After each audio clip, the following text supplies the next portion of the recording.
네, 하나님께서 오늘 아침 우리에게 주시는 은혜의 말씀은 요한계시록 2장 1절에서 7절까지 말씀입니다.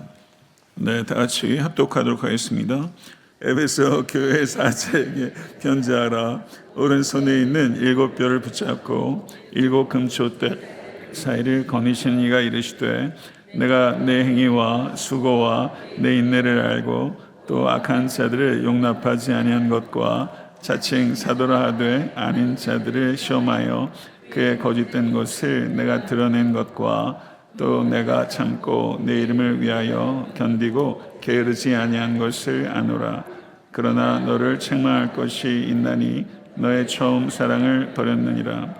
그러므로 어디서 떨어졌는지를 생각하고 회개하여 처음 맹의를 가지라. 만일 그리하지 아니하고 회개하지 아니하면 내가 내게 가서 내 촛대를 그 자리에서 옮기리라. 오직 내게 이것이 있으니 내가 니골라 당의 행위를 미워하는도다. 나도 이것을 미워하노라. 귀 있는 자는 성령이 교회들에게 하시는 말씀을 들을지어다. 이기는 그에게는 내가 하나님의 낙원에 있는 생명나무의 열매를 주어 먹게 하리라. 아멘. 하나님의 말씀입니다. 오늘은 계시의 산 등반 3일차입니다. 요한에게 하나님께서 환상을 주신 것은 요한의 고생스러운 유배 생활을 위로하기 위한 사적인 종교적 황홀경이 아닙니다. 이것은 하나님의 계시는 항상 공동체를 위해서 주신 것입니다. 2장 1절부터 3장 22절까지는 공동체를 위해서 하나님께서 7 교회에게 주신 편지들입니다. 오늘 본 말씀 2장 1절부터 7절은 에베소 교회에 보낸 편지입니다. 그러면 7 교회들 중에서 왜 에베소 교회에 첫 번째 편지를 보냈을까요? 그것은 에베소가 반모섬에서 지리적으로 가장 가까운 도시였기 때문입니다. 그리고 에베소는 지리적으로 가까웠을 뿐만 아니라 요한에게 정서적으로 가장 가까운 도시였습니다. 1세기 말엽 사도 요한이 디모데를 대신해서 에베소 교회 지도자가 되어서 섬겼던 교회이기 때문입니다. 에베소는 당시에 25만 명 정도의 인구가 살고 있었고, 로마에서 동양으로 가는 무역로에 위치해 있는 지중해 무역의 중심지였습니다. 그뿐만 아니라 에베소는 황제 숭배의 중심지였고, 그 외에도 각종 많은 신전들이 있었습니다. 그 중에서 아르테미스 신전은 세계 7대 불가사의 가운데 하나로 지정될 정도로 그 규모가 방대하고 막대합니다. 저도 이 에베소를 2번 방문하고 그 규모에 정말 압도당했던 그런 기억이 있는데요. 대단한 도시라고 할 수 있습니다. 또한 로마의 소아시아 총독이 그곳에 거주할 정도로 행정적으로 정치적으로 중요한 도시였습니다. 그래서 에베소 주민들은 자신의 도시를 아시아의 수도라고 생각하고 있었죠. 그래서 에베소 교회는 소아시아 교회의 모교회로서 가장 영향력이 컸던 교회였습니다. 그런데 7 교회들에 보낸 요한의 편지들에는 일정한 양식이 있습니다. 수신인, 발신인, 칭찬, 책망, 권면과 경고, 그리고 약속으로 이루어져 있습니다. 그런데 이와 같은 교회들이 탄생한 지 이제 불과 반세기도 지나지 않았습니다. 그런데도 불구하고 벌써 교회들에는 적지 않은 문제가 발생하고 있었던 것입니다. 그래서 유진 피터슨 목사님은 이렇게 이야기했습니다. 교회는 까다로운 사람들에게는 당황스러운 곳이고, 올곧은 사람들에게는 무례한 곳으로 비칠 것입니다. 교회는 모든 것이 엄선되어서 손님을 맞이할 준비가 완벽하게 갖추어진 빅토리아 풍의 응접실이 아닙니다. 오히려 지저분한 집의 거실과 같습니다. 이렇게 이야기를 했습니다. 지저분한 집의 거실과 같다. 이것이 교회에 대한 정확한 이해라고 생각합니다. 이제 7교회에 보낸 편지들을 여러분들께 안내하면서 오늘 에베소라는 지저분한 집의 거실로 여러분을 안내하고자 합니다. 1절의 말씀을 보게 되면 에베소에 보내는 편지에 수신인과 발신인을 언급하고 있습니다. 에베소 교회 사자에게 편지하라. 오른손에 있는 7뼈를 붙잡고 7 금촛대 사이를 거니시는 이가 이르시되, 이렇게 말씀하고 있습니다. 여기에 나오는 예수 그리스도에 대한 묘사는 1장에 있었던 예수 그리스도의 묘사와 대단히 흡사합니다. 그러나 그 묘사보다 더 강력합니다. 1장 16절을 보게 되면 그의 오른손에 7 별이 있고, 이렇게 말씀하고 있습니다. 그런데 2장 1절을 보게 되면 오른손에 있는 7 별을 붙잡고 라고 이야기를 하고 있습니다. 오른손에 7 별이 있는 것과 7 별을 붙잡는 것은 분명히 차이가 있죠. 이것은 붙잡는다는 표현을 통해서 교회에 대한 예수 그리스도의 주권을 더욱더 강력하고 생생하게 표현하고 있다는 것입니다. 이것을 통해서 우리가 생각해야 되는 것은 에베소 교회 성도들에게는 자신들이 이 지역 소아시아 교회의 일종의 장자 교회로서의 자부심이 있는데, 그와 같은 자부심을 철저하게 내려놓도록 하는 것이라는 것이죠. 교회의 주권자는 오직 예수 그리스도이시지 모교회가 주권자가 아니라는 것입니다. 어떤 교회도 교회의 주권자가 아니라 교회의 주권자는 오직 예수 그리스도 한 분밖에 없는 것입니다. 근데 1장 13절을 보시게 되면 1장 13절에 촛대 사이에 인자 같으신 이라고 이야기를 하고 있습니다. 촛대 사이에 인자 같으신 이가 계셨습니다. 그런데 2장 1절 오늘 본문을 보게 되면 촛대 사이를 어떻게 해요? 촛대 사이를 거니시는 이로 표현하고 있습니다. 촛대 사이에 계셨던 분인데 2장 1절에서는 촛대 사이를 거닐고 계시죠. 촛대 사이에 주님께서 그저 서 계신 정도가 아니라 촛대 사이를 주님께서 거닐고 계신 것입니다. 이렇게 촛대 사이를 거닐고 계시다는 것은 주님께서 교회를 보살피고 계시다는 뜻과 교회를 감찰하고 계시다는 뜻입니다. 이 두 가지 의미가 거기 있다는 것이죠. 교회를 주님께서 살피고 계시고 교회를 주님께서 감찰하고 계신 것입니다. 2절부터 3절을 보게 되면 에베소 교회에 대한 칭찬이 기록되어 있습니다. 내가 내 행위와 수고와 내 인내를 알고 또 악한 자들을 용납하지 아니한 것과 자칭 사도로 하되 아닌 자들을 시험하여 그의 거짓된 것을 내가 드러낸 것과 또 내가 참고 내 이름을 위하여 견디고 게으르지 아니한 것을 아노라, 이렇게 말하면서 칭찬하고 있죠. 여기서 나는 내 행위를 아노니 이렇게 언급하고 있습니다. 그런데 이와 같은 표현, 나는 내 행위를 아노니, 이것은 관용적인 표현입니다. 이 표현이 2장 9절에도 있고 2장 13절, 2장 20절, 3장 8절 거기에 칭찬할 때 나는 내 행위를 아노니라고 언급하고 있고 3장 1절과 3장 15절은 책망할 때를 표현하고 있습니다. 나는 내 행위를 아노니라고 말씀하시며 책망하고 있어요. 대표적으로 제가 이것을 다 읽지는 않겠습니다만 대표적으로 3장 8절을 한번 보게 되면 3장 8절 말씀, 내가 내 행위를 아노니 내가 작은 능력을 가지고서도 내 말을 지키며 내 이름을 배반하지 아니하였도다, 이렇게 말씀하고 있습니다.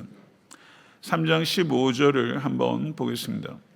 3장 15절을 보게 되면 내가 내 행위를 어떻게 해요? 아노니 내가 차지도 아니하고 뜨겁지도 아니하도다, 내가 차든지 뜨겁든지 하기를 원하노라, 이렇게 말씀하고 있다는 것이죠. 주님께서 여러분의 행위를 알고 계시다는 것입니다. 그래서 예수 그리스도의 칭찬과 책망은 정확하고 절대적인 지식에 기초한다는 거예요. 정확하고 절대적인 지식에 기초한다. 절대적인 분별에 기초해서 주님께서 교회를 평가하신다는 것입니다. 예수님께서는 교회의 모든 상황을 알고 계십니다. 예수님께서는 교회의 모든 사역을 알고 계시고 모든 동기를 알고 계시고 모든 상태, 모든 한계를 주님께서 알고 계시다는 것입니다. 그런데 그런 것들이 사람의 눈에는 잘 안 보일 때가 있습니다. 그런데 주님께서는 모든 것들, 사람의 눈에 잘 보이지 않는 것들, 그것까지도 다 알고 계시다는 것이죠. 그래서 주님께서는 서머나 교회가 가난했지만 실상은 부요했다라는 것을 알고 계셨고, 사대 교회가 살아있는 것 같지만 실상은 죽어있다, 이렇게 말하면서 주님께서는 모든 실상을 알고 계시다는 거예요.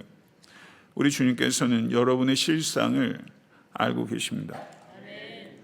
사랑하는 성도, 이것을 진실로 기억하시고 하나님 앞에 정직한 여러분과 제가 될 수 있을 간절히 축원합니다. 이번 사순절 동안에 여러분들 같이 예배드리고 기도한 이 시간이 글쎄요, 저는 참 좋은데요. 여러분 어떠세요? 좋으세요? 죽을 마신 분이 한 3분 계신 것 같아요.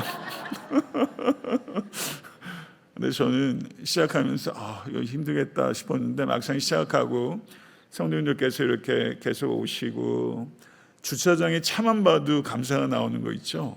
네, 차만 봐도 은혜가 되고, 그래서 성도님들께서 고되시겠지만 복이 되겠다 이런 생각이 드니까 저는 너무너무 감사한 것 같아요. 이렇게 아이들도 이렇게 곳곳에 있고, 특별히 우리 자녀들 중에서는 지금 허리가 많이 아픈 자녀도 있는데 찬양팀도 쓰고, 오늘은 좀 많이 아픈가 봐 찬양팀은 안 썼는데 얼마나 고마운지 모르겠고, 그런 것들이 어떤 의미에선 저에게 많은 응원이 되고 감사해요. 저는 너무 좋아요. 감사해요. 그런데 주님께서 모든 것들을 아신다.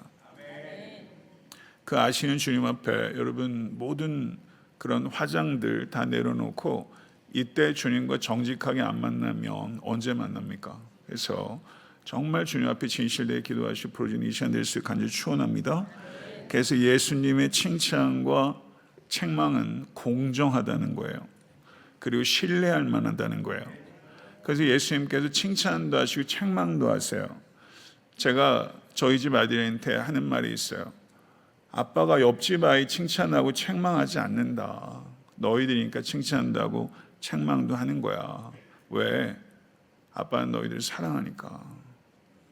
그래서 칭찬과 책망은 다 주님의 사랑하시는 마음에 나오는 거죠. 그럼 왜 칭찬해요? 딱 요만큼만 해? 이런 건 아니죠. 칭찬할 때는 그 강점들이 더 강화돼서 더 칭찬받는 모습이 발전될 수 있도록 하는 것이고, 그리고 책망할 때는 겸손히 회개하고 그것을 교정할 수 있도록 하기 위해서 책망하는 것이죠. 주님의 칭찬과 책망, 그런 의도를 가지고 있다는 거예요. 여러분과 저에게도 칭찬받을 일도 있고 책망받을 일도 있겠죠. 그것을 잘 발견하셔서 주님의 마음을 헤아릴 수 있는 여러분과 제가 될 수 있게 간절히 축원합니다. 그런데 예수님께서 에베소 교회를 칭찬하셨는데 행위와 수고와 인내를 칭찬하셨어요. 그러면 이게 조금 아리송한 거예요. 3가지를 칭찬한 걸까요? 행위, 수고, 인내. 그렇지 않습니다. 행위는 포괄적인 것이죠. 그래서 에베소 교회를 칭찬한 행위가 2가지인데 그것이 수고와 인내를 칭찬하신 거예요. 그러면 수고는 무엇을 의미하는가? 2절의 나머지 부분을 한번 볼게요. 악한 자들을 용납하지 아니한 것과 자칭 사도라 하되 아닌 자들이 시험하여 그의 거짓된 것을 내가 드러낸 것, 이 수고를 칭찬하셨어요. 여기에서는 소극적으로 거짓 교사와 거짓 가르침을 용납하지 않는 게 소극적인 수고예요. 그런데 적극적으로는 그들을 시험하여, 이것은 그들을 검증하여 거짓을 드러낸 거예요. 누군가의 거짓을 드러낸다는 건 굉장히 적극적 행위입니다. 이 수고를 칭찬한 것이고요. 그 다음에 인내를 칭찬했습니다.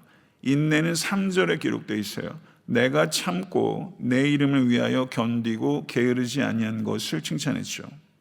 인내는 무엇입니까? 어저께도 휘포모네에 대해서 인내에서 제가 얘기를 한 patience, endurance 이런 걸 얘기하면서 제가 요한계시록의 굉장히 중요한 주제 가운데 하나가 인내라고 말씀을 드렸죠. 여러분도 지금 많은 것들이 인내하고 계시리라고 생각해요. 그러면 인내는 고통을 감내하는 것인가? 그렇지 않아요. 고통을 감내하는 것, 이것은 세상 종교나 철학, 세상의 미덕에도 고통을 감내하는 것은 상식적인 윤리라고 할 수 있어요. 그런데 성경적인 인내는 그리스도의 이름을 위한 거예요. 그리스도의 이름을 위한 거예요. 그런데 여기 보게 되면 게으르지 않았다라고 말하죠. 게으르지 않았다는 게 있는데, 게으르지 않았다는 것은 신앙을 지키는 것에 그치지 않아요. 신앙을 지키는 것은 포함하죠. 그런데 신앙을 지키는 건 소극적인 거예요. 신앙을 실천하는 거예요. 신앙을 실천하지 않는 게 게으르지 않은 거예요. 게으르지 않았다는 건 부지런한 거죠. 신앙을 실천한다. 신앙을 살아내는 거예요. 사랑하는 성도 여러분, 어저께 요한에게 반모란 얘기하면서 우리가 가야 될, 우리가 있을 반모를 얘기하면서 요한은 그 반모에서 신앙을 지킨 데 그치지 않고 신앙을 살아낸 거예요. 부지런했어요. 그 다음에 4절을 보게 되면 책망입니다. 그러나 너를 책망할 것이 있나니 너의 처음 사랑을 버렸느니라. 이렇게 책망받고 있죠. 에베소 교회는 어떤 교회였습니까? 에베소 교회는 에베소서 1장 15절과 16절을 보게 되면 이로 말미암아 주 예수 안에서 너의 믿음과 모든 성도를 향한 사랑을 나도 듣고 내가 기도할 때 기억하며 너희로 말미암아 감사하기를 그치지 아니하고, 이렇게 말하면서 사도 바울이 특별히 에베소 교회의 사랑 많은 것을 칭찬했어요. 그런데 에베소서가 쓰여진 지 지금 대략 35년이 지난 거예요. 근데 35년이 지났는데 사랑 많음으로 칭찬받았던 에베소 교회가 사랑 없음으로 책망을 받고 있는 거예요. 사랑이 많다고 칭찬받았던 교회가 사랑 없다고 책망받고 있어요. 왜 이런 일이 벌어졌을까요? 에베소 교회의 수고가 뭐예요? 거짓 교사와 싸우고 거짓 가르침과 싸웠던 거예요. 그런데 싸우면서 사랑을 놓친 거예요. 진리에 예민해지다가 사랑을 놓친 거예요. 이럴 수 있어요. 이런 일들을 교회사 속에서 많이 봐요. 그리고 교회 속에서도 유사한 사람들을 많이 봐요. 진리에 예민해져야 됩니다. 예리해져야 돼요. 그런데 예민해지면서 사랑을 놓쳐요. 진리는 사랑을 통해 생명을 얻습니다. 진리는 사랑을 통해 생명을 얻어요. 진리가 사랑을 놓치면 냉혹해지는 겁니다. 그리고 사랑은 진리를 통해 방향을 얻어요. 서로를 필요로 하고 서로를 요청하는 거예요. 여러분, 성령의 9가지 열매 중에서 제일 첫 번째 열매가 뭐죠? 사랑의 열매예요. 제일 마지막 열매는 뭐죠? 절제의 열매입니다. 이 순서의 의미가 있겠죠. 그래서 사랑은 성령의 9가지 열매 현관문과 같고, 현관문이고요. 사랑은 성령의 9가지 열매의 총합이에요. 성령의 9가지 열매를 꽉 끌어안으면 사랑인 거예요. 그래서 성령의 9가지 열매의 총합이에요. 교회에 사랑이 없으면 사랑만 없는 게 아니에요. 아무것도 없는 거예요. 교회에 사랑이 없으면 아무것도 없는 거예요. 그래서 오늘 설교의 제목은 제가 참고로 하고 있는 책의 내용을 제가 차용한 건데, 저를 한번 따라해 보세요. 우리의 사랑에 대한 점검. 우리의 사랑에 대한 점검이에요. 이것이 에베소 교회가 반모섬에서 가장 가까운 지리적인 접근성, 그리고 요한이 사역했던 곳이기 때문에 정서적인 접근성이 있지만 제일 점검을 해야 되는 첫 번째 것이 사랑이기 때문이에요. 우리의 사랑에 대한 점검. 그런데 이 사랑이 식는 게 하루아침에 벌어지는 게 아니에요. 어저께는 너무 사랑했는데 오늘 갑자기 사랑이 식은 게 아니에요. 서서히 벌어진 일이에요. 그러면 그들이 버린 사랑은 무엇에 대한 사랑일까요? 어떤 사람들은 이것은 형제에 대한 사랑이다 라고 표현하기도 하고, 어떤 학자들은 하나님 사랑이라고 이야기를 하기도 해요. 그러나 여러분, 하나님 사랑과 형제의 사랑은 그렇게 구별되지 않아요. 하나님 사랑은 반드시 형제의 사랑의 모습으로 표현돼요. 그래서 하나님 사랑의 존재 양식, 하나님 사랑의 표현 양식, 이것은 반드시 형제로 표현되는 거예요. 그래서 한 사람이 너희에게 하나님을 사랑하는 것이 없도다, 주님께서 유대 기득권자들이 그렇게 이야기하셨죠. 너희에게 하나님을 사랑하는 것이 없도다, 이렇게 말씀하셨는데요. 사랑하는 성도 여러분, 우리가 우리의 사랑을 점검할 수 있기를 원합니다. 마태복음 24장 14절을 보게 되면 그렇게 말해요. 불법이 성함으로 사람의 사랑이 식어지리라. 사람의 사랑이 식어지리라. 불법이 성할수록 하나님과 멀어지고 사람과 멀어져요. 그리고 자기 자신과도 멀어져요. 불화가 생기는 거예요. 그래서 이 시대에 이렇게 자살이 많은 거, 한국 사회가 저 얼핏 보니까 하루에 몇 명이 자살한다고 그러더라. 40명이 넘게 자살한대요, 하루에. 한국 사회 심각하죠. 이런 부분들이 사회적인 문제에 있을 수 있지만, 사회적인 문제와 저변에 있지만 영적인 문제입니다. 하나님과 멀어지는 사회상이 그렇게 자기 자신과 불화하는 인간을 만들어내요. 자기를 해치는 자기를 만들어내는 세상이라고요. 그래서 사랑하는 성도 여러분, 박해와 시험이 닥칠 때 하나님을 불신하고 서로 배신할 것이 아니라, 박해하고 시험이 닥칠 때 하나님만을 더욱 사랑하고 서로를 더 뜨겁게 사랑하는 거예요. 우리는 서로를 더 뜨겁게 사랑하라고 여기 있는 거예요. 그게 교회예요. 여러분, 그런 뜨거운 사랑이 우리 가운데 경험될 수, 지혜로운 사랑, 진리에 기초한 사랑, 진리로 방향을 얻는 사랑, 그 사랑이 우리 가운데 표현될 수 있고, 이것을 위해서 기도하고 또한 성장할 수 있는 우리 모두가 될 수 있을 간절히 축원합니다. 5절의 말씀을 보게 되면 거기에 5절과 6절은 권면과 경고의 말씀이에요. 그러므로 어디서 떨어진 것을 생각하고 회개하여 처음 행위를 가지라. 만일 그리하지 아니하고 회개하지 아니하면 내가 내게 가서 내 촛대를 그 자리에 옮기리라. 이렇게 말씀하시면서 엄중한 경고가 여기 있죠. 여기에서 세 가지를 권면하고 있어요. 첫 번째는 뭐예요? 생각하라. 두 번째는 회개하라. 세 번째는 행동하라는 거예요. 생각해야 돼요. 생각하는 것을 먼저 해야 돼요. 사랑을 식게 만든 원인을 생각하라는 거예요. 이 생각은 회개의 기초가 되는 생각이에요. 그리고 회개는 반드시 행동으로 이어져야 돼요. 처음 행위를 가지라. 행동으로 이어져야 돼요. 그래서 생각이 없는 회개를 형식적인 회개라고 하는 것입니다. 이것은 기계적인 회개예요. 엄밀하게 말하면 생각이 없는 회개는 거짓된 회개입니다. 형식적인 회개의 문제는 회개하지 않는 것보다 위험할 수 있어요. 이것을 깊이 생각하시기 간절히 축원합니다. 여러분, 회개가 되시나요? 회개가 되시나요? 회개가 안 되는 것보다 절망스러운 것이 있을까요? 저는 요즘에 회개가 안 되는 시대를 살고 있다는 생각이 들어요. 정말 참 소망은 우리의 문제를 해결하는 데 있지 않고 우리가 죄를 해결하는 데 있고, 이번 사순절 기간 동안에는 우리가 칙칙한 죄의식에 살란 뜻이 아니라 하나님께서 기뻐하지 않는 죄를 낱낱이 발견하고 그 죄를 미워하고 죄를 떠날 수 있는 진정한 회개가 우리 가운데 회복될 수 있게 간절히 소망합니다. 회개하면 회복되는 거예요. 회개하면. 저는 종교적인 얘기를 하는 게 아니에요.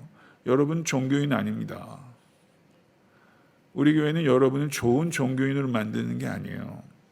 거룩한 무드를 사랑하는데 거룩하지 않아요. 교회를 오는데 교회 가면 왠지 거룩한 것 같아요. 거룩한 무드를 좋아하는 거예요. 왜냐하면 거룩한 무드조차 있는 곳이 없으니까요. 그런데 거룩을 살아가지 않아요. 이게 종교인이에요. 종교인 돼서는 안 됩니다. 이것을 깊이 생각하시길 간절히 축원합니다. 네, 6절을 보세요. 6절을 보게 되면 오직 내게 이것이 있으니 내가 니골라당의 행위를 미워하는도다. 나도 이것을 미워하노라. 이렇게 말하고 있어요. 7교회에 보내는 권면들 가운데 그 편지들 가운데 여기에 이 말이 왜 들어있을까? 권면부에 칭찬이 위치하고 있어요. 이런 경우는 여기 유일합니다. 니골라 당이 어떤 당인가 했을 때 2장 15절을 보게 되면 이와 같이 내게도 니골라 당의 교훈을 지키는 자들이 있도다 이렇게 말하고 있죠. 성경을 볼 때 니골라 당이 어떤 당인지 니골라 당이 뭘 했는지에 대해서 정확하게 확인할 수 있는 건 없어요.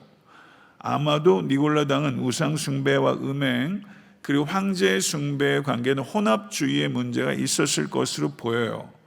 그래서 여기서 중요한 건 니골라 당이 누구냐 하는 것을 정확하게 밝히는 데 있지 않고 니골라 당을 미워하는 것은 잘한 것이라는 거예요. 이거는 원래 에베소 사람들이 잘하는 거예요.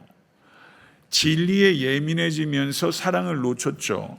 처음 사랑을 회복하도록 했죠. 그러면서 잘못하면 진리를 또 놓칠 수 있는 거예요. 그래서 진리에 민감함을 가졌던 것은 그대로 지키고 그리고 너희가 떨어졌던 그 사랑을 회복하라. 이것을 이야기하는 거죠. 그래서 한쪽 끝에서 한쪽 끝으로 가지 말고 너희가 잘했던 것을 그대로 지키고 진리와 사랑을 결합하라. 이것을 이야기하고 있는 것이죠. 전 여러분과 제가 그런 사람이 된다면 얼마나 멋질까요? 7절의 말씀을 보시죠. 거기에는 약속의 말씀입니다. 귀 있는 성령이 교회들에게 하시는 말씀을 들을지어다. 이기는 그에게는 내가 하나님의 낙원에 있는 생명나무의 열매를 주어 먹게 하리라. 이렇게 말하죠. 7교회에 보낸 모든 편지들에 변함없이 반복되는 문구가 귀 있는 자는 성령이 교회들에게 하시는 말씀을 들을지어다. 이 말씀이에요. 모든 교회들마다 장단점이 다 제각각인데 모든 교회들에게 공통적으로 준 것, 성령께서 말씀하신다. 너희는 들어야 한다. 이걸 얘기하고 있는 거예요. 귀를 기울이는 것, 이것이 모든 교회가 해야 되는 과제라는 거예요. 그래서 교회는 어떤 공동체인가? 한 신학자는 이렇게 표현했어요. 저를 한번 따라해 보시죠. 교회는 경청하는 초소다. 교회는 경청하는 초소다. 경청은 청취가 아니에요. 경청은 청취가 아니에요.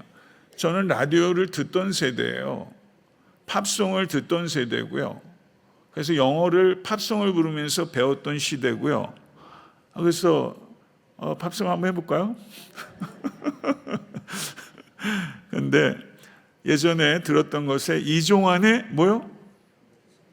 이종환의 밤의 디스크쇼, 이문세의 별이 빛나는 밤에.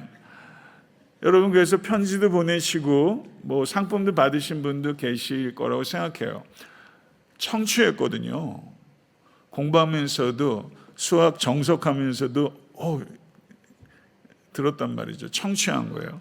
그런데 우리는 청취하는 게 아니에요. 우리는 경청하는 거예요. 그런데 우리가 경청하냐고요. 예전에 라디오를 청취한 만큼도 경청이 안 되는 것이 현실이 아닌가. 우리의 들음에 굉장히 심각한 문제가 발생한 거예요. 이사야서 50장 4절을 보십시다. 거기에 뭐라고 말하냐면 주 여호와께서 학자들의 혀를 내게 주사 나로 곤고한 자를 말로 어떻게 도와줄 줄을 알게 하시고 아침마다 깨우치시되 나의 귀를 깨우치사 학자들 같이 알아듣게 하시도다. 이렇게 말했죠. 학자의 혀는 귀의 선물이에요. 귀의 선물. 학자의 혀는 귀의 선물이에요. 학자의 혀가 있기 전에 학자의 귀가 있는 거예요. 귀가 열려야 돼요. 귀가 열려야 돼요. 호르스트 박사라는 분이 이렇게 말했습니다. 마가복음 9장에는 예수님께서 굉장히 엄중한 경고를 하는데 거기에 내 눈이, 내 손이, 내 발이 범죄하거든 예수님께서 뭐라고 그래요?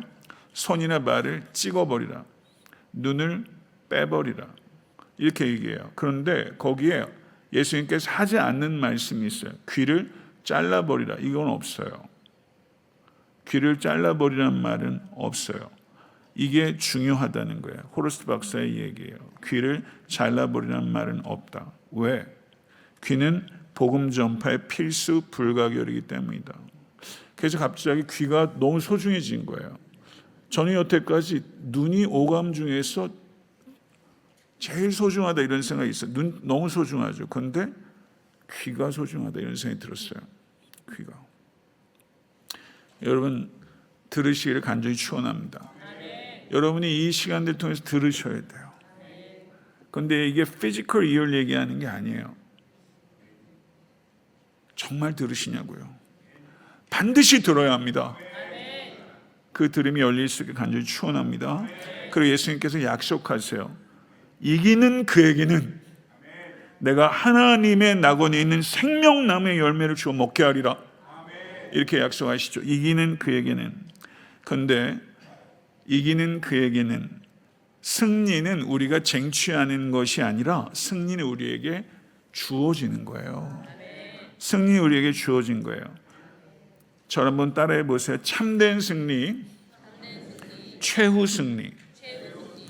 참된 승리는 언제 이루어졌는 줄 아세요? 이미 십자가 위에서 이미 이루어진 거예요. 참된 승리는 이미 이루어졌어요. 주님께서 말씀하세요. 세상에서는 너희가 환난을 당하나 담대하라. 내가 세상을 이기었노라. 아멘. 할렐루야. 내가 세상을 이기었노라. 참된 승리가 확정이 된 거예요. 그런데 요한계시록 17장 14절을 보게 되면 어린 양의 최후 승리를 선포해요. 참된 승리, 최후 승리. 요한계시록 17장 14절 같이 한번 읽어볼게요. 그들이 어린 양과 더불어 싸우려니와 어린 양은 만주의 주시오 만왕의 왕이심으로 그들을 이기실 터이요 또 그와 함께 있는 자들 곧 부르심을 받고 택하심을 받은 진실한 자들도 이기리로다. 아멘. 택하심을 받고 부르심을 받고 택하심을 받은 진실한 분들이 있어요. 맞죠? 아멘. 어떻게 해요? 이기리로다. 이기리로다. 아멘. 이것을 믿으시기 간절히 축원합니다. 최후의 전쟁이 있어요. 그러나 이미 패배가 확정된 원수가 최후의 전쟁은 최후의 발악이지 최후의 전쟁을 통해서 승패가 갈리는 게 아니에요. 승패는 이미 갈렸어요.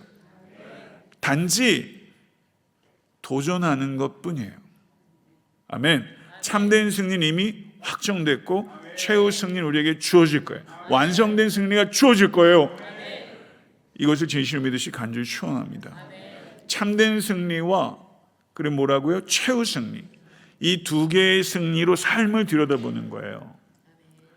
우리 아이들이 여러분 그냥 팍 썩일 때 이 승리를 통해서 지켜보는 거예요. 우리 아이들은 속을 안 썩여요. 그런데 진짜로 아이들이 지금 어리둥절한 것 같아서 얘들아 미안하다. 그래서 모든 삶의 질병, 고난, 실수, 실패, 죽음조차 참된 승리와 최후 승리로 들여다보면 달라져요. 아멘. 아멘. 그래서 그리스도인의 승리는 저 한번 따라해보세요. 나의 승리는 그리스도의 승리에 참여하는 것이다. 나의 승리는 그리스도의 승리에 참여하는 거예요. 우리는 승리를 쟁취하는 삶을 사는 사람이 아니에요. 승리를 선포하는 삶을 살아가는 거예요. 날마다 이기는 성도 되시길 간절히 축원합니다. 날마다 이기는 성도는 매 순간 승리하신 주님과 동행하는 삶이에요. 내 능력 의지할 수 없어요. 안 되는 거 아시잖아요. 주님의 능력을 의존하는 거. 할렐루야. 아멘. 아담의 죄로 인해서 생명나무로 가는 길이 차단됐는데 마지막 아담의 피로 인해 생명나무로 가는 길이 개방된 거예요. 아담의 죄, 마지막 아담의 피, 생명나무를 길로 차단하고 개방했죠. 할렐루야. 아멘. 이제 뷰포인트 맛집 이야기 해야 될 것 같아요. 교회는 뭐라고요? 지저분한 집의 거실과 같다. 지저분한 집의 거실과 같다. 그리스도께서 교회를 붙잡고 계시고 그리스도께서 교회를 보살피시고 교회를 감찰하고 계십니다. 교회를 그리스도께서 아름답게 하시고 정결하게 하고 계세요. 그래서 주님께서 칭찬도 하시고 책망도 하시죠. 교회가 사랑을 잃어버리면 사랑만 잃어버리는 것이 아니라 다 잃어버리는 것입니다. 생각은 회개로, 회개는 행동으로 이어져야 되고요. 진리는 사랑을 통해 생명을 얻고 사랑은 진리를 통해 방향을 얻습니다. 교회는 경청하는 처소입니다. 반드시 들어야 합니다. 우리는 참된 승리와 최후 승리 사이를 살아갑니다. 그러나 우리의 승리는 그리스도의 승리에 참여하는 것이죠. 에베소 교회는 우리의 사랑을 점검하도록 하는 교회예요.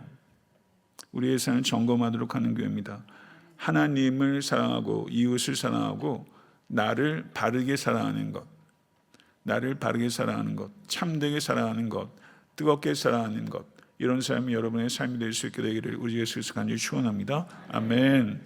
네, 이제 오늘 말씀을 붙잡고 기도하시겠습니다.